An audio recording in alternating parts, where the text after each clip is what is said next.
Heart attack में pen होती है, बैठे बैठे पेन होती है। अच्छा, एंजाइना में कब होता है? चलने से पेन होता है, रुकने से पेन ठीक हो जाती है। जब 70, 80, 90 ब्लॉकेज हो, 70, एक आदमी बोलता है मुझे दौड़ने में दिक्कत है, तो कितनी ब्लॉकेज बोलूं? More than 70। एक बोलता है मुझे चलने में दिक्कत है, तो कितनी ब्लॉकेज बोलूं? More than 80। एक बोलता है मुझे नहाने धोने में दर्द है, तो मोर देन 90। और एक बोलता है मुझे बैठे बैठे दर्द है, तो 100%। याद रखिएगा, हार्ट अटैक मतलब है ब्लॉकेज इज इक्वल टू 100%। अच्छा, हार्ट अटैक धीरे धीरे होता है, सडनली हो जाता है? सडनली हो जाता है, सडनली। अभी का भी हो गया हार्ट अटैक, 5 मिनट पहले मिला, 5 मिनट बाद खत्म हो गया, हार्ट अटैक हो गई। कैसे हो जाता है आपको याद है? अब देखिए एक बार। अच्छा, एक आदमी हार्ट का पेशेंट है, उसकी कितनी ब्लॉकेज है? 80 ब्लॉकेज है। उसको हार्ट अटैक करना, 100 ब्लॉकेज ले जाना, कितने साल बाकी है अभी इसको? 10 साल बाकी है। पता चला 10 मिनट बाद हार्ट अटैक हो गया।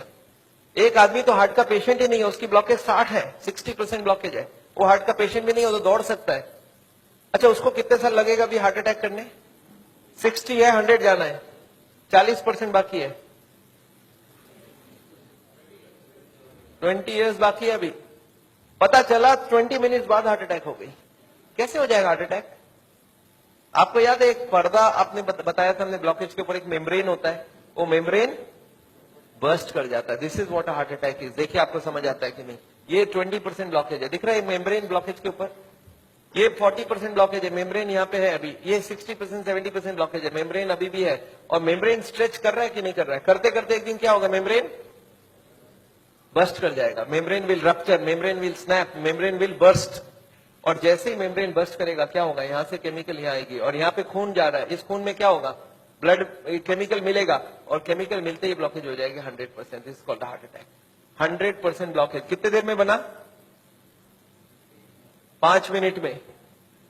0 से 80 आने लगा था 40 साल, और 80 से 100 आने में 5 मिनट्स, 2 मिनट्स। अब एक बात बताइए, हार्ट अटैक को रोकना कैसे है? आपका दिमाग क्या बोल सकता है? मैं आपको समझाता हूं, एक एग्जांपल सोच लीजिए। एक नोट का गड्डी है, नोट का गड्डी समझते हैं? नोट के गड्डी में रबर बैंड लगा है, मैं हर दिन उसमें नोट घुसाए जा रहा हूं, और जब रबर बैंड टाइट हो गई तो आपको मैंने पूछा क्या करूं कि रबर बैंड ना फट जाए, तो आप क्या जवाब देंगे हमको? नोट घुसाओ मत। आप ये पूछेंगे सर अभी तक रबर बैंड फट गया क्या? मैं बोला नहीं, अभी तक नहीं फटी है। आप बोलिए एक काम करना, कल से नोट घुसाना मत, देखना फटेगा नहीं।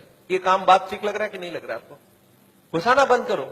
और मैं एक स्टेप और आगे जाता हूं कि कुछ नोट निकाल लो कि रबर बैंड ढीला हो जाए, अब फटने का क्या चांस है? एकदम नहीं है। एंड यही बात मैं हार्ट के पेशेंट को समझाता हूं। मैं बोलता देखो अभी जहां तक चले गए चले गए, अब आप ब्लॉकेज को बढ़ाओगे तो एक ना एक दिन हार्ट अटैक होगा। कब होगा हम नहीं जानते, पर कभी ना कभी हो सकता है। आज 80 है, मालूम नहीं 90 में पर्दा फट जाए। ये पर्दा कब फटेगा हमको नहीं मालूम है।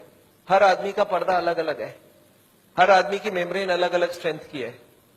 अब कब फटेगा नहीं मालूम, पर एक बात पक्का मालूम है कि आज से नोट घुसाना बंद कर दिया तो फटने के चांस कम हो जाएगा, और कुछ नोट निकालना चालू कर दिया तो।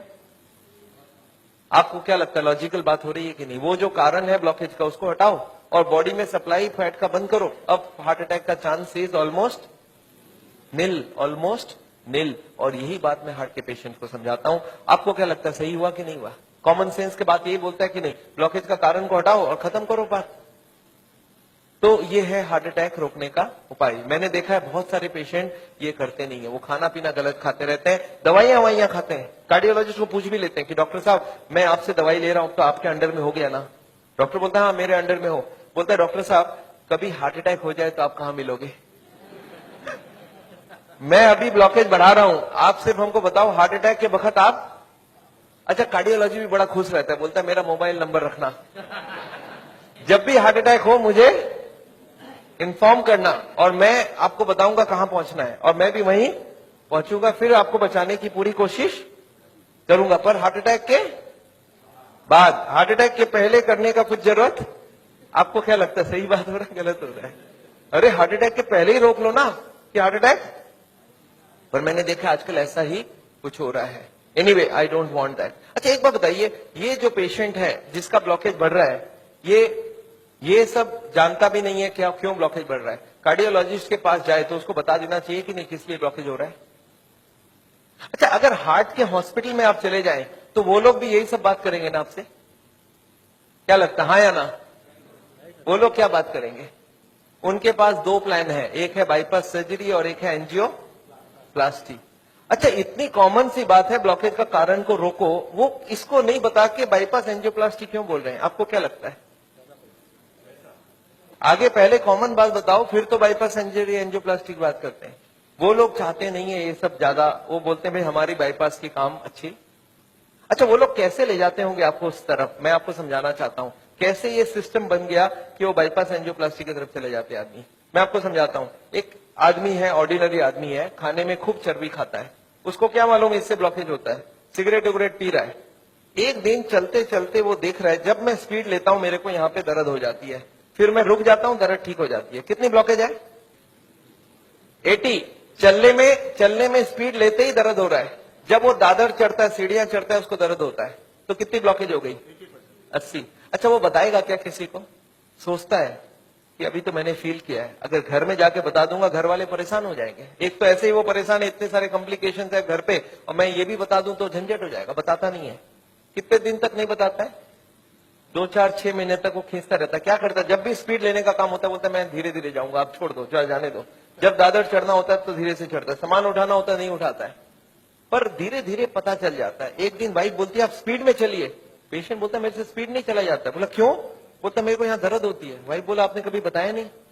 बोलता नहीं, वो तो थोड़े दिन से हो रहा है ना, कुछ दिनों से। वाइफ अब छोड़ देगी वाइफ या नहीं छोड़ेगी? वाइफ बोलती है चलो कल डॉक्टर के पास जाएंगे। तो लोकल कार्डियोलॉजिस्ट के पास पहुंच गए।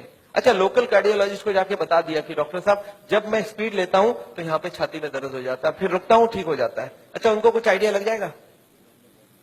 वो ईसीजी करके देखते हैं, उसमें कुछ नहीं आता है। पेशेंट बोलता है सर ईसीजी में नहीं आएगा, आप चला के ईसीजी लीजिए तब आ जाएगा।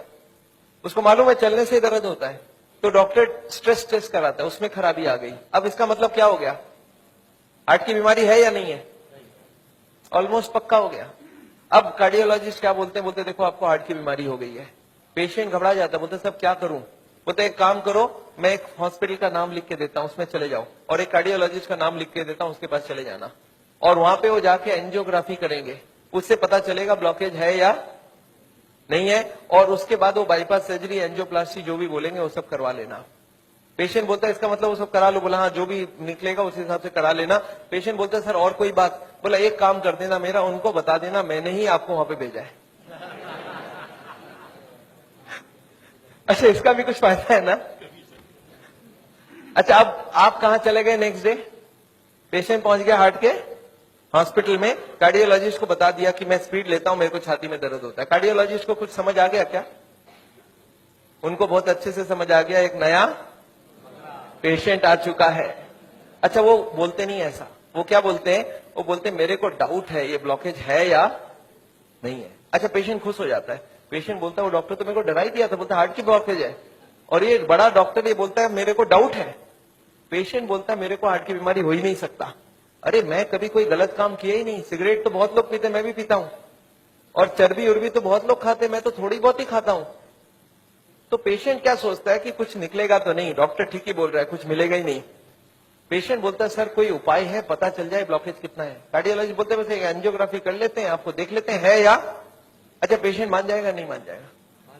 पेशेंट बोलता है सर कोई भी टेस्ट हो मैं तैयार हूं, आप बोलो क्या क्या कराना है। बोलते नहीं, आपको एडमिट करके आपके अंदर एक तार घुसाएंगे और उसमें जान भी जाने की चांस है। अच्छा, पेशेंट फिर भी नहीं चाहता है कुछ, तो बोलते बिना तार घुसाए कुछ कर लीजिए ना, पता करना है ना ब्लॉकेज, कर लीजिए आप। कार्डियोलॉजी बोलते नहीं, एंजियोग्राफी बिना कुछ नहीं पता चलेगा। अच्छा, एंजियोग्राफी हो जाएगा नहीं हो जाएगा?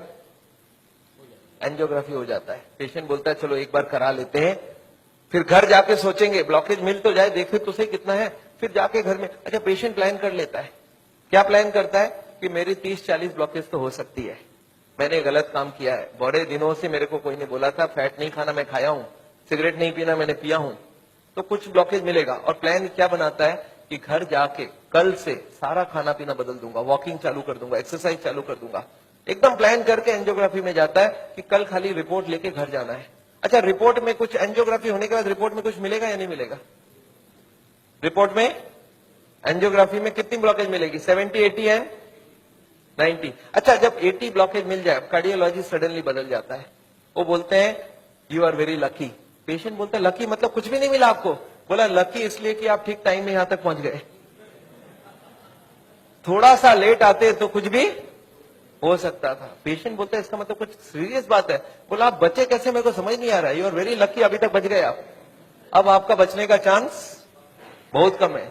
पेशेंट बोलता पर हुआ क्या है? बोलता 80% ऑलरेडी फिनिश्ड, बस अब बस थोड़ा सा ही है।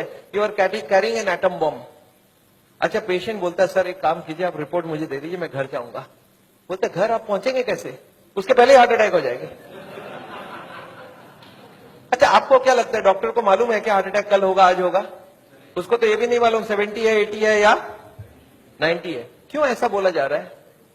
To create a fear. और फियर से क्या होगा? फिर ऑपरेशन के लिए इमीडिएटली, बहुत सारे लोगों को इतना बोलने का जरूरत ही नहीं हो, तो इमीडिएट तैयारी हो जाता है। हार्ट का सुनते हैं उसके मन में ऐसे ही डर रहता है, उसको ज्यादा डराने का। पर कभी कभी पेशेंट बोलता है सर एक बात बताइए, ब्लॉकेज तो कल भी था, ब्लॉकेज तो आज भी है, कल तक तो मैं सारा ही काम कर रहा था, ये पेन तो मेरे को बड़े दिनों से है, मैं अब तो पता चला हूं, तो आप एक काम करिए, मेरे को आप डिस्चार्ज कर दीजिए, मैं घर जाके फिर सोचूंगा। बोला नहीं, आप एक काम कीजिएगा, आप करवट भी लेंगे ना तो हमको पूछ लीजिएगा। पेशेंट बोलता है नहीं सर मैं तो घर जाऊंगा। बोला आप रुकिए, आपके घर वालों से मैं पूछता हूं। अच्छा, घर वाले बाहर कौन कौन वेट कर रहे होंगे? सारा खानदान वेट कर रहा होगा। वहां पे जाके क्या बोलना है कि patient is very critical, any moment he can die. आप बोलो मैं बचाने की कोशिश करूं और जाने दूं। अच्छा, आंसर क्या होगा? वाइफ क्या बोलेगी कि जिंदगी भर इन्होंने मेरे लिए किया, आज मेरे को चांस मिला, आज तो मैं ऑपरेशन। वाइफ बोलती है कोई चीज का भी, कोई भी कंजूसी हमें नहीं करना है, इनको तो बचाना। अच्छा, बेटा मानेगा कि नहीं? एक बेटा बड़ा समझदार होता है, बोलता है डॉक्टर को, डॉक्टर साहब एक बात बताइए, मैंने सुना है कोलेस्ट्रॉल की वजह से ब्लॉकेज होता है, इनका कोलेस्ट्रॉल हाई है, तो क्या करूं कि कोलेस्ट्रॉल कम हो जाए? खाने पीने में क्या क्या चेंज लाना चाहिए? अच्छा, कार्डियोलॉजिस्ट मान जाएंगे इनसे बात में, वो बोलेंगे you are wasting my time, he is dying and you are talking all this rubbish. अच्छा, तब तक और जितने परिवार वाले बोले नहीं नहीं ऑपरेशन होना ही चाहिए। मेरे एक पेशेंट ने बोला डॉक्टर साहब मेरे साथ पूरा ऐसे ही हुआ, मैं तो खाली एक बार टेस्ट कराने गया था और उसके बाद वो ऑपरेशन करके ही भेजे मेरे को वापस। मेरे एक और पेशेंट थे, बोले सर मैं फिर भी नहीं कराया, मैं निकल आया। मैं बोला आप निकले कैसे? बोला मैंने बोला मैं तो नहीं कराऊंगा, मुझे घर जाना है। वो बोले नहीं आप घर भी नहीं पहुंचेंगे। मैं बोला मैं लिख के देता हूं, मैं पहुंच जाऊंगा। फिर मैंने लिख के भी दे दिया, फिर भी वो जाने नहीं दिया। फिर मैंने लास्ट बोला, मैंने बोला देखो मैं करने तैयार हूं, पर प्रॉब्लम है मेरे पास पैसे नहीं है, आप फ्री का कोई ट्रीटमेंट हो तो करवा डालो। तब इन्होंने बोला कोई प्रॉब्लम नहीं है, आप घर चले जाओ। फिर मैं जब घर जाने लगा तब फिर से बुलाया उन्होंने, बोला अब आप एक बार बताओ ये इतने पैसे आप कितने दिन में इकट्ठा कर सकते हो? तब मैंने बोला देखिए मुझे प्रॉपर्टी बेच के आना होगा, 2 महीना लगेगा। फिर मुझे 2 महीना उन्होंने टाइम दे दिया, बोला अब कोई प्रॉब्लम नहीं है, 2 महीने बाद ही ऑपरेशन होगा। आपको समझ आ रहा है ऑपरेशन कब रुक सकता है? दिस इज, मैं ये नहीं बोलूंगा सारे जगह एग्जैक्टली यही हो रहा है, पर इसका ही कुछ छोटा मोटा रूप ये हॉस्पिटल का सिस्टम है। पर एक बात मैं जानता हूं, हॉस्पिटल को ये चॉइस देना चाहिए पेशेंट को, देखो the blockage is so much, these are the reasons, आप देखो क्या चाहते हो। आप अगर अपने आप को बदलोगे तो ऑपरेशन रुक सकती है, आप नहीं बदलना चाहते हो तो मैं ऑपरेशन कर दूं, उसके बाद जाके बदलने का कोशिश करो। But the hospitals don't give chance, उनको मालूम है ये एक मौका है, ऑपरेशन कर लेते हैं, बट उसके बाद भी उनको यही करना पड़ेगा, लाइफस्टाइल चेंज तो पेशेंट को फिर भी करना पड़ेगा। मैं जानता हूं हार्ट के पेशेंट्स को मैं 3 चीज देखता हूं, एक तो दवाइयां हैं, एक बाईपास और एक एंजियोप्लास्टी। ये दवाइयां मैं आपको एक बार समझाना चाहता हूं दवाइयां क्या काम करती है, और another 10 minutes I will take. देखिए ये ट्यूब है जिसमें कोई ब्लॉकेज नहीं है, और ये 80-90% ब्लॉक है, दिख रहा है आपको? अब ये पेशेंट को चलने से दर्द होता है, एक दवाई ऐसी है जो दवाई देते ही दर्द कम हो सकती है। कौन सी दवाई है? सॉर्बिट्रेट, नाम सुना आपने? क्या करता होगा सॉर्बिट्रेट? देखिए क्या करता है Sorbitrate. This what is the action of Sorbitrate. क्या हुआ? ट्यूब चौड़ी हो गई, ब्लॉकेज वहीं की वहीं रह गई, ट्यूब चौड़ी हो गई, ट्यूब थोड़ा फैल गया, फैलते क्या हो गया? ब्लड सप्लाई बढ़ गई।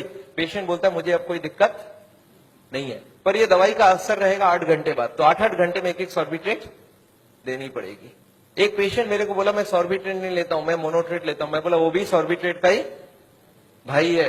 तो ये जितने भी सॉर्बिट्रेट है उनका नाम मैं आपको दिखा सकता हूं, these are all kinds of Sorbitrate and all, ये सब दवाई हम लोग दे देते हैं। सॉर्बिट्रेट, इस्मो, आइसोडिल, मोनोट्रेट, नाइट्रोफिक्स, एंजिसेड, इम्डूर, वेंजिकॉर, वेसोट्रेट, मोनोट्रेट, सॉर्बिट्रेट, मोनोसॉर्बिट्रेट, नाइट्रोकंटीन, वेसोप्रीन, मोनोस्प्रीन, इस तरह की दवाइयां हम हार्ट के पेशेंट्स को दे देते हैं। एनीवे दवाइयां बहुत सारे तरह की मिलती है। एक होता है हार्ट की ऑक्सीजन की जरूरत को कम कर देता है, इसको बोलते हैं beta blocker, calcium channel blocker, फिर एस इनहिबिटर, ऐसे करके बहुत सारी गोलियां हम लोग हार्ट के पेशेंट्स को दे सकते हैं। I am not going to go into that detail. कुछ ब्लड पतला करने का दवाई भी देते हैं, आपने देखा है नाम, इकोस्प्रिन, कोल्स्प्रिन, एएसए, डेलिस्प्रिन, डिस्प्रिन, क्लोपिक्रेल, क्लोपिलेट, क्लोपिवास, सिरुविन, क्लैबिक्स, क्लोट्रेल, प्लाजरिल, स्ट्रोमेक्स, डीप्लैक, इस तरह की गोलियां हम लोग देते हैं ब्लड को पतला करने के लिए। पर ये गोलियां देने से भी पेशेंट ठीक नहीं होता है, तो इसके लिए मैं चाहता हूं वो लाइफस्टाइल चेंज करें, अपनी ब्लॉकेज को कम करें कि उनको देने की जरूरत पड़े ही नहीं। अच्छा, ये गोलियां इतनी खाएगी, इसके साइड इफेक्ट्स होती है क्या? अगर साइड इफेक्ट होती है कॉन्स्टिपेशन, तो कॉन्स्टिपेशन की और गोली दूंगा, और एसिडिटी हो जाए तो एसिडिटी की गोली दूंगा, और नींद ना आए तो नींद की गोली दूंगा। अच्छा बताइए, बीमारी ठीक हो रहा है कि नहीं हो रहा है? आई एम नॉट कीन, मैं जानता हूं दवाई आज जरूरत है, पर कल दवाई की जरूरत ना हो उसका बंदोबस्त करना बहुत जरूरी है। इसके बाद चलते हैं, ये एंजियोग्राफी क्या चीज है। हॉस्पिटल में जाते हैं, एंजियोग्राफी करते हैं, और ये एंजियोग्राफी मुझे पसंद क्यों नहीं है मैं आपको बताना चाहता हूं। This is what is the problem with angiography. एक तार आपके पूरे बॉडी को स्क्रैच करके हार्ट तक लेके जाना है। ये तार यहां से जो घुसेगी, 1 metre wire is inserted into the body till it reaches the heart. It is a blind procedure. Blind मतलब क्या? आप घुसा दो, ये अंदर जाती जाएगी, और अगर अटक गई तो वापस खींच के फिर से ट्राई करना होगा। मतलब वो अंदर स्क्रैच करेगा ही करेगा, पूरे बॉडी को स्क्रैच करती है। वो लिखवा लेते हैं कि अगर हार्ट अटैक हो गया तो मेरी कोई जिम्मेवारी नहीं है, और ये पूरे बॉडी को ये पंक्चर भी कर सकता है। मैंने ऐसे ऐसे पेशेंट देखे हैं कि एंजियोग्राफी के वक्त ही डेथ हो गई। एंजियोग्राफी में पैर को काटना पड़ा अल्टीमेटली, क्योंकि वो पैर की ट्यूब को डैमेज कर दिया। तो एंजियोग्राफी मैं नहीं चाहता हूं। और उसके बाद क्या होगा? इनएक्यूरेसी अबाउट द रिपोर्ट, और उसके बाद pressure from the cardiac doctors for the next operation. Patient को लगता है मेरे को इमरजेंसी हो गया, बट इमरजेंसी प्रिसिपिटेट कराया जा सकता है। एनीवे, ये एंजियोप्लास्टी जो है, ये दो ऑपरेशन, दो चीज वो लोग करते हैं, एक एंजियोप्लास्टी, एक बाइपास सर्जरी। मैं एंजियोप्लास्टी 2 मिनट आपको समझाना चाहता हूं। What is this angioplasty? एक स्टेंट लगाते हैं, सुना आपने नाम? एक रिंग लगा देते हैं हार्ट में। What is this? Let me explain what is this.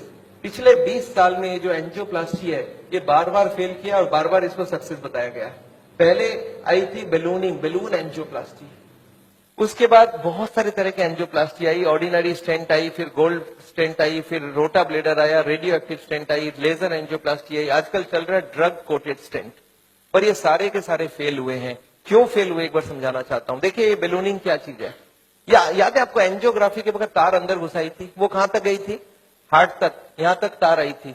इस तार के ऊपर ये बैलून होता है। इस तार को थोड़ा सा धक्का मारते हैं, कभी कभी कार्डियोलॉजिस्ट तार को अंदर रख के बाहर आ जाते हैं, आके बोलते हैं देखो तार अंदर है, बोलो तभी खोल दूं। आप बोलते चलो खोल दो, कितने लगेंगे? 2 लाख लगेंगे, 2 लाख दे दिया। अब ये तार को ये लोग धक्का देते हैं थोड़ा और, तो तार की जो बैलून है ये बीचों बीच आ जाती है ब्लॉकेज में। अब इस बैलून में पानी डालना होता है। ये बैलून ऐसा होता है, इसमें पानी डालते ही बैलून फूल जाती है। अच्छा, पानी कैसे डालेंगे? आपने होली में बैलून फुलाया एक सिरिंज से? सिरिंज में पानी ले लो, सिरिंज को दबा दो तो बैलून के अंदर पानी घुस जाए। तो बाहर से सिरिंज से पानी डालेंगे तो बैलून क्या होगा? फूल जाएगी। फूलते ही ब्लॉकेज कहां गई? साइड में दब जाएगा, ऊपर कंप्रेस्ड हो जाएगी, नीचे कंप्रेस्ड हो जाएगी। अच्छा, ये बैलून को जब पानी निकाल लेंगे तो क्या होगा? बैलून को वहां पे 2-4 सेकंड से ज्यादा नहीं रख सकते, क्योंकि हार्ट अटैक हो जाएगी, 100 हो जाएगी ब्लॉकेज। तो बैलून में पानी डाला और सिरिंज से वापस पानी खींच लिया। जैसे ही पानी खींचा, बैलून वापस चिपक गई, तार को पकड़ के बाहर निकाल लिया। Angioplasty is over. आपको समझ आ रहा है क्या करना पड़ा? ये तार यहां थी, इसी को थोड़ा आगे किया, बैलून डाल, पानी निकाल लिया और ब्लॉकेज वापस। अच्छा, ब्लॉकेज वापस आ जाएगी नहीं आ जाएगी इसके बाद? क्या लगता है आपको? This is elastic. इलास्टिक समझते हैं आप? ये लोहा या पत्थर नहीं, इलास्टिक है। और जैसे ही बैलून निकाल लिया, ब्लॉकेज वापस आने लग गई। थोड़े साल बाद यही कार्डियोलॉजिस्ट मान गए बैलूनिंग काम की नहीं है। पहले क्लेम किया था बैलूनिंग एक बार कराओगे जिंदगी भर चलेगी, फिर मान गए काम की नहीं है। फिर क्या हो गया? फिर वो बोले इसमें स्टेंट लगाना होगा। What is this stent? Look at this, this is the blockage. दिख रहा है आपको येलो कलर की? और इसके अंदर एक बैलून डाल दिया। आपको दिख रहा है ब्लैक कलर का बैलून? बैलून में पानी डाला तो ब्लॉकेज कहां चलेगी? साइड में आ गई। जब बैलून निकाल लेंगे तो ब्लॉकेज वापस आएगी। तो यहाँ पे एक स्प्रिंग लगा देते हैं। ये स्प्रिंग क्या काम करेगा? ब्लॉकेज को आने से रोक देगा। आपको समझ आ रहा है स्प्रिंग का मतलब क्या है? अगर स्प्रिंग डाला गया, इसका मतलब क्या है? कि ब्लॉकेज वापस आ रही थी। इसका मतलब पहले वाला जो क्लेम था वो गलत था कि बैलूनिंग करा लो, ठीक रहा। इसके बाद ये जो स्टेंट लगी, स्टेंट का एक मेजर प्रॉब्लम है कि इसके अंदर से ब्लड जाएगी। और फॉरेन बॉडी के अंदर ब्लॉकेज बहुत जल्दी होती है। ये देखा गया है स्टेंट में 6 महीना 1 साल में सारे ब्लॉक आ जाती वापस। और ये जब वापस आने लगी तब इन्होंने थोड़े दिन तक तो बोला नहीं आती है, नहीं आती है। थोड़े दिन बाद इन्होंने बोला कि नहीं, ये स्टेंट तो खराब होगी क्योंकि ये ऑर्डिनरी स्टेंट है, इसमें एक मेडिकेटेड स्टेंट देना होगा। वो दवाई में डाल के स्प्रिंग को निकाल लेंगे, अब बहुत बढ़िया हो जाएगा। तो ड्रग की कोटिंग चल जाए। आपने देखा है चांदी के गहने में सोने की कोटिंग चढ़ाते हैं, तो वो स्प्रिंग के ऊपर कोटिंग चढ़ा देते हैं और वो कोटिंग चढ़ा के लगा दिया, पर इसके बाद भी ये फॉरेन बॉडी ही रही, इसमें वही का वही रिजल्ट आया है। अभी लेटेस्ट है कि 66% people with in 1 year will come back with a reblockage. इसके बाद है बाईपास सर्जरी। एक बहुत बड़ी सर्जरी होती है। देखिए, बाईपास सर्जरी मैं इसलिए नहीं चाहता हूं, एक बहुत बड़ा सर्जरी है। एक पूरे चेस्ट को काटो और इसको काट के, इसको चाकू से नहीं कटेगा, इसमें आड़ी से कटेगी। आड़ी समझते हैं आप? आपने मार्बल फिटिंग के वक्त एक देखा, गोल चक्का लेके घूमते हैं, ऐसा एक लगा के ये पूरा खुलेगी। इसको अंदर से ऐसे जैक करके ऐसे खोलेगा, अंदर में हार्ट को रोक के उसमें ऑपरेशन होगी। और हार्ट को रोकेंगे तो एक मशीन से पूरे बॉडी को ब्लड जाएगा, इसको बोलते हैं हार्ट लंग मशीन। उसमें कुछ ब्लड डाल के उससे चलाना होगा। And during this time the operation has to take place, but this operation is very complicated. Luck अच्छा हो तब ठीक है, नहीं तो कुछ ना कुछ कॉम्प्लिकेशन रहती है, बहुत सारे लोगों की जान भी जाती है। पर ऑपरेशन के बाद क्या होगा, ये देखिए ऑपरेशन के बाद क्या होगा। ये ट्यूब जो ब्लॉकेज है वो यहीं रह गई, इसके जगह नई ट्यूब लग गई। तो ये ब्लॉकेज के जगह नई ट्यूब लग गई तो क्या हो गया, बाईपास हो गया। पर ये नई ट्यूब में फिर कभी ब्लॉकेज आएगा कि नहीं, आपको क्या लगता है? ये नई ट्यूब में फिर से ब्लॉकेज आती है। अच्छा, अब तो 40 साल बाद ही आएगी ना, पिछले बार कितने साल लगी थी आपको याद है? देखिए, एक वाई का जवाब सोच के देखिए, ओरिजिनल ट्यूब में कितने साल में ब्लॉकेज हुई थी? 20 से 40 साल। तो कितनी स्पीड रही? 2 से 4%, 6% पर ईयर। और एंजियोप्लास्टी के बाद अगर 2 साल में वापस रीब्लॉकेज होती है तो कितने साल हो गई? 40% पर ईयर। और बाईपास के बाद अगर 5 साल में रीब्लॉकेज आती है तो 20% पर ईयर। जो ट्यूब ओरिजिनली 2% की ब्लॉकेज कर रही थी, वो अब ऑपरेशन के बाद उसकी स्पीड क्यों बढ़ गया? क्योंकि अब वो ओरिजिनल नहीं रहा। हमारी बॉडी को जब तक ओरिजिनल रखो तब तक अच्छी बात है। हमारे प्राइम मिनिस्टर ने भी 2 बाईपास कराई है, एंजियोप्लास्टी 5 स्टेंट लगाई है। पर मैं जानता हूं उसके बाद भी तो फिर से कराना पड़ा। एक बार कर लिया, दूसरी बार कराया, कब तक करा सकता आदमी? और मैं जानता हूं बॉडी में एक बार कॉम्प्लिकेशन कराना, उनके लिए तो चलो बहुत बड़ा टीम लगेगा। हर आदमी के लिए इतनी बड़ी टीम नहीं भी लग सकती है और इतना बड़ा ऑपरेशन नहीं भी कर सकते ठीक से। पर मैं जानता हूं अगर ऑपरेशन बिना ही हमारी काम बन जाए, अगर हम लाइफस्टाइल को ही चेंज करके कर सकते हैं, तो हम ऑपरेशन क्यों करवाएं? And this is what is the contention. Nevertheless, मैं हार्ट के पेशेंट को एक ही चीज समझाता हूं कि ब्लॉकेज अगर रिवर्स करना है तो उसके लिए थोड़ा आपको एक्यूरेसी करना होगा। What is this accuracy? You understand? This is the accuracy. इस पिक्चर को आपने देखा है, इसमें एक्यूरेसी लिखा है। कितना एक्यूरेसी है इसका मतलब? मैं आपको समझाता हूं। ये एक ड्रम है, ये ड्रम में मैं पानी भरना चाहता हूं और इसमें 15 छेद है। आप बताइए कितनी छेद बंद करने से ड्रम भरेगी? याद है 15 कारण है। अब इसमें से कितने को कंट्रोल करूं कि ड्रम भर जाए? सारे को करना होगा। अच्छा, मैं हार्ट के पेशेंट्स को क्या देखता हूं, उनको कुछ मालूम भी नहीं है इसके बारे में।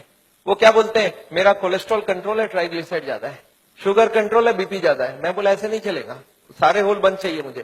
बोलते मैं थोड़ा थोड़ा करूं तो कैसे चलेगा? मैं बोला थोड़ा थोड़ा से काम नहीं चलेगा। बोलते मैं बीपी कम किया हूं पर पूरा कम नहीं कर रहा हूं, 120 नहीं ला रहा हूं, 140 ही रखा हूं। मैं बोला नहीं चलेगा, मुझे सारे फैक्टर्स एक साथ कंट्रोल चाहिए। हाँ, इसके लिए शुगर, बीपी, कोलेस्ट्रॉल, ट्राइग्लिसराइड आपसे कम नहीं हो रहा, मैं दवाई देके कम कर देता हूं। पर स्मोकिंग आपको पूरा ही बंद करना होगा, खाने में तेल आपको बंद करना होगा, एक्सरसाइज आपको करना पड़ेगा, ओवरवेट कम करना होगा, खाना पीने में फाइबर ज्यादा डालना होगा। अच्छा, ये सब संभव है क्या लोगों के लिए? यस, क्या प्रॉब्लम है? ये तो सिंपल सी बात है। इसको क्यों नहीं कर सकते? क्यों नहीं सिगरेट बंद कर सकते? क्यों नहीं मीट बंद कर सकते? क्यों नहीं तेल घी छोड़ के आप अलग तरीके से खाना बना सकते हैं? तो all these if you do, there is no problem. Nevertheless, मैं जानता हूं, एक और छोटा सा चीज आपको बताना चाहता हूं। अभी एक और नई जो टेक्नोलॉजी आ गई है, आदमी को, मैं सोचता था बिना काटे कुछ हो सके। ये हमारी कुकिंग की क्लास है। This is a cooking class. मैं हार्ट के पेशेंट्स को ट्रेनिंग देता हूं। This is my dietician teaching cooking, 0 oil cooking to the patients wifes. मैं हार्ट के पेशेंट्स को योगा सिखाता हूं। मैं बोलता हूं कैसे भी करो, योगा करो आप, योगा करने की बहुत जरूरी है। उसके साथ उनको क्या करना चाहिए, क्या नहीं करना चाहिए, कितनी सामान उठानी चाहिए, गाड़ी चलानी चाहिए, स्कूटर चलाना चाहिए, ऑफिस जाओ तो क्या प्रिकॉशन लो, दादर चढ़ो तो क्या प्रिकॉशन लो, आगे कौन सी योगा करो, कब तक करो, कौन सी मेडिसिन लो, कब तक लो, एंड फॉर दिस हाँ मैं एक मैगजीन भी निकालता हूं, इसका नाम है साउल टाइम्स। ये मैगजीन मैं हर महीने निकालता हूं, दिल्ली से निकलती है, हिंदी और इंग्लिश में। अच्छा, आपको एक फॉर्म दिया गया है क्या? ऐसा देखिए तो, have you got a form like this? ये फॉर्म में अगर आप अपने नाम एड्रेस भर के देंगे तो आपको ये मैगजीन आगे आपको मिलता रहेगा हर महीने। हिंदी में इंग्लिश में दोनों में मैगजीन है। और इसके साथ एक छोटा सा और क्वेश्चन ये रखा है कि यहाँ पे अगर हम लोग ऐसा कोई कैंप करवाएं, so how many people will be interested to join such a camp? 1 दिन का या 2 दिन का ऐसा एक कैंप अगर हम करवाएं तो कोई इंटरेस्टेड हो तो प्लीज फिल इट अप। मेरे को लोग बोलते हैं डॉक्टर साहब इतनी सारी बातें अगर कैसे याद रखूंगा, मैंने बहुत मोटी मोटी किताब लिखी है। आदमी बोलता है सर छोटा सा कुछ दीजिए ना कॉपी। तो मैंने एक ऐसी किताब बनाई है जिसका नाम है पॉकेट गाइड। एक 30 रुपीज की किताब है, कोई 2 घंटा बैठ के पढ़ ले तो जितनी बातें मैंने बताई है सब इसमें लिख के रखा है। So this book I have brought over here. मेरे ख्याल से बाकी बुक्स तो मैं नहीं ला सकता हूं क्योंकि hundreds of books are there. तो मैं ये बुक लाया हूं, कोई को लगता है कि मैं पढ़ना चाहता हूं और कोई को पढ़ाना चाहता हूं। हार्ट के पेशेंट को जरूर पढ़ाइए। 30 रुपीज की गिफ्ट होती है, you can give it to anybody and they will learn things from the book. तो ये बहुत जरूरी है। मैं जानता हूं, मैं ये मैगजीन पिछले 10 साल से रन करता हूं and it is gone all over the world. मैं एक नई टेक्निक आपको इसी वक्त बताना चाहता हूं। There is a new machine which has come which can open the collaterals. देखिए कोलैटरल्स का क्या मतलब है। ये ब्लॉकेज है, बाईपास सर्जरी में क्या करते हैं, एक नई ट्यूब लगा देते हैं। इसमें क्या करते हैं, जो हार्ट की ये ब्रांच है और ये ब्रांच है, इनको जोड़ देते हैं आपस में। And there are so many small tubes, जो इसको जुड़ जाए तो ब्लड यहां से आने लगे। ये जो छोटे छोटे ट्यूब है, ये मैंने बोला था स्पोर्ट्समैन चालू करके रखते हैं। और स्पोर्ट्समैन चालू कर दिया तो क्या हो गया, उसके पास 2 सप्लाई हो गई। एक तो ये ओरिजिनल है और एक साइड वाली भी है। इसको बोलते हैं कोलैटरल। बैंक में आपने लोन लेते हुए देखा है कभी? कोलैटरल्स बोलते हैं। कोलैटरल मतलब क्या, कि ये फेल हो जाए तो दूसरा कोई होना चाहिए। तो ये कोलैटरल्स भगवान ने हमें दे के रखा है। ओरिजिनल तो था ही था, एक कोलैटरल भी देके रखा, कभी ये फेल हो जाए तो ये चालू करना। अच्छा, ये अगर चालू हो जाए बिना ऑपरेशन के तो इससे अच्छा कुछ नहीं हो सकता। And this is a new machine, new technology which has कम। देखिए हमारी मेडिकल साइंस की टेक्नोलॉजी बिना कांटे वाली टेक्नोलॉजी है। ये देखिए ये ट्यूब्स है जिसमें कोई कोलैटरल्स चालू नहीं है, और ये है ट्यूब्स के सारे कोलैटरल्स चालू हो गए। आपको समझ आ रहा है डिफरेंस दोनों के अंदर? ये जो छोटे छोटे कोलैटरल्स है ये हमारे सबके पास है, और एक मशीन से इसको या तो स्पोर्ट्स करके चालू कर सकते हैं या तो एक मशीन से चालू कर सकते हैं। ये मशीन क्या करती है सोचिए, ये जैकेट्स लगा दिया हमने कफ में, थाई में, बटक्स में, और सारे को एक साथ स्क्वीज कर दूं तो क्या होगा, इसकी ब्लड कहां जाएगी? बॉडी में ही रहेगी, पर कहां जाएगी? ये हार्ट की तरफ जाके हार्ट की ट्यूब्स को धक्का देके प्रेशर देके इसको खोलेगी। ये प्रेशर 1-1 घंटे तक एक में इसको हार्ट के संग सिंक्रोनाइज करके दिया जाता है। सिंक्रोनाइज मतलब हार्ट जब पंप करे तो मशीन पंप नहीं करता है।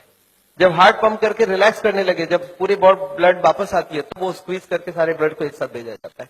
And this goes on, ECG feed होती है कंप्यूटर को। And this machine we have seen now without bypass surgery. आदमी बोलता है मुझे इमीडिएट रिजल्ट चाहिए, तो without bypass this can work very well. तो इसको हम लोग बोलते हैं नेचुरल बाईपास। नेचुरल बाईपास समझ रहे हैं, भगवान ने ऑलरेडी नेचुरल बाईपास हमें दे के रखी है, स्पोर्ट्समैन चालू करके रखा है। तो आप हार्ट के पेशेंट हो, आप चालू करो, आपके पास कोलैटरल आ गई तो ओरिजिनल नहीं भी होगा तो भी काम चल जाएगी। और एक मैं जैसे ही एक और ट्रीटमेंट आई है जिसको हम लोग बोलते हैं बायोकेमिकल क्लीनिंग।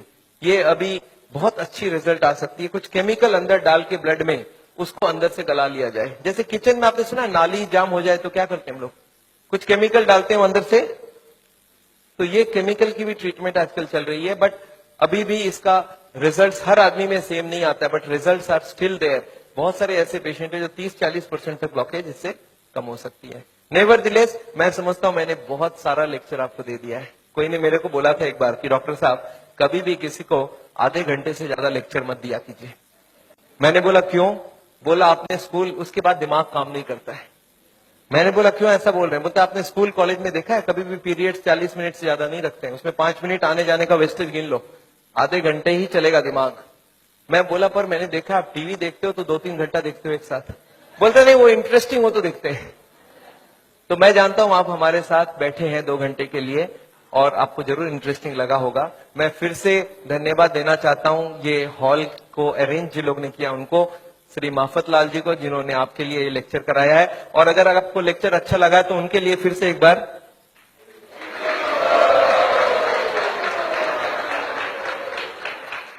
एनीवे मैं जानता हूं मैंने लेक्चर तो खत्म किया है और मैं चाहता हूं कि आपके पास अभी भी कोई क्वेश्चंस जरूर होंगी।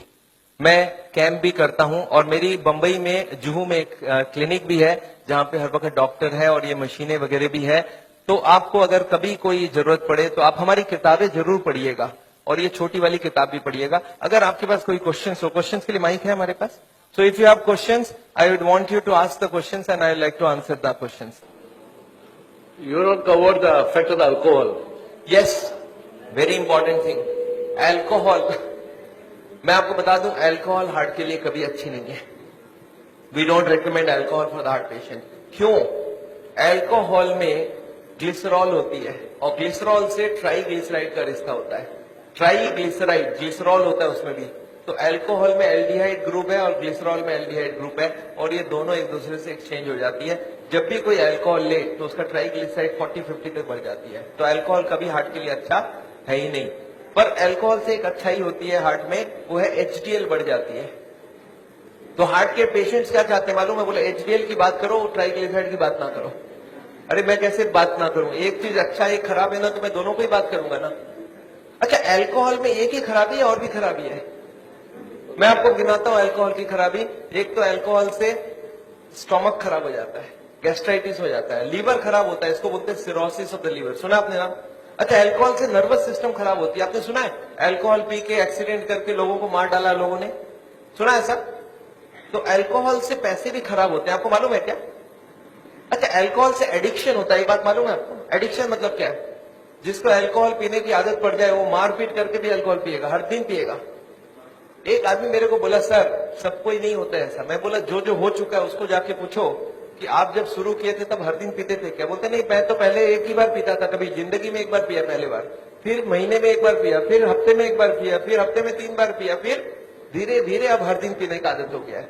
तो कौन गारंटी दे सकता है आप उसी एडिक्शन में नहीं जाओ? अल्कोहल में परिवार को बड़ा टेंशन रहता है, वाइफ सबसे ज्यादा दुखी होती है। जब हस्बैंड शराब पीता है तो वाइफ सबसे ज्यादा दुखी होती है। अच्छा, बच्चे तो अच्छा चीज सीखते हैं आपसे, बच्चे भी बहुत दुखी होते हैं कि पापा को सिगरेट पीने देते।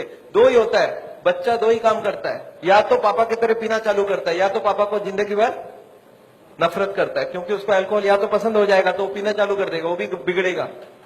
अच्छा, मेरे को कभी कभी लोग बोलते हैं सर पर मैंने देखा है कार्डियोलॉजिस्ट बोलते हैं थोड़ा बहुत पिया करो। मैंने बोला अच्छा एक काम करना, उस कार्डियोलॉजिस्ट को जाके पूछना कि सर ये अच्छी चीज है क्या? बोला हाँ अच्छी चीज है तब ना हमको बता रहा है। मैं बोला उसको पूछना कि अपने बेटे को और अपनी बीवी को पिलाना चालू किया क्या हर दिन? बोलता नहीं, मेरा बेटा पिएगा तो निकाल दूंगा घर से। अच्छा, अपने बेटे को घर से निकाल दोगे पीने से और हमको आप बोल रहे हो पियो? आपको क्या लगता है लॉजिक बहुत अच्छी है कि खराब है? कोई भी कार्डियोलॉजिस्ट को यहाँ हाथ लगा के बोलिए कि हाँ ये अल्कोहल बहुत अच्छी चीज है, मैं अपने बच्चों को पिलाऊंगा, अपनी वाइफ को पिलाऊंगा, तब तो मैं मान जाऊं। कोई कार्डियोलॉजिस्ट तैयार नहीं है। पर पेशेंट्स के लिए घूस देना समझते हैं? घूस देना, ब्राइब करना समझते हैं? ब्राइब होने से बहुत काम हो जाता है। तो पेशेंट को ब्राइब देकर रखते हैं कि पेशेंट बोलेगा डॉक्टर मेरा बहुत बढ़िया है, सारा चीज अलाउ कर देता है। But very bad, alcohol is never good for the heart. या एनी मोर क्वेश्चंस? गार्लिक, मैंने एक क्वेश्चन यहाँ पे लिख के रखा है, कैन आई टेक, कुछ फ्रीक्वेंटली आस्क्ड क्वेश्चंस लिखा है, can I take garlic? Garlic heart के लिए अच्छा है, गार्लिक हार्ट के लिए अच्छा, पर नेसेसरी नहीं है जो नहीं खाता उसको ही खाना होगा। ऐसे हजारों फूड है जो हार्ट के लिए अच्छा है, तो you can take any of this food.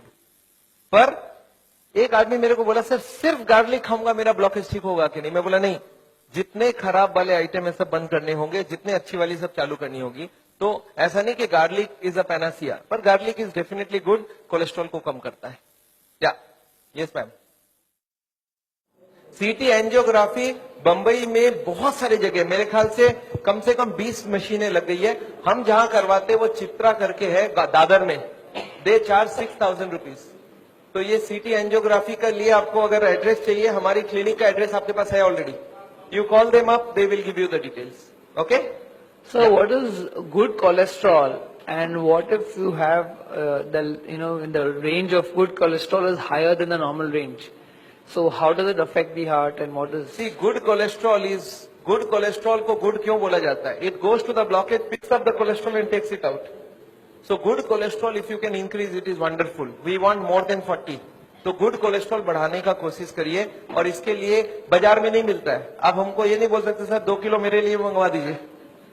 Good cholesterol आपकी बॉडी बनाएगी अगर आप खाना पीना ठीक रखेंगे So तो। is good cholesterol anyways related to fat also? I mean, It is coming from fat plus protein. Hare Krishna, Prabhuji. This is Dr. Anuj here. I have done lot of your patients. I have done echoes of those patients at Chitra Scan. Okay. And let me tell you, I'm a cardiologist and I really loved your lecture. It's Thank you, an sir. amazing talk that you gave. And I pray that we do something together with all the malpractice. I'm very much aware of what is going on. And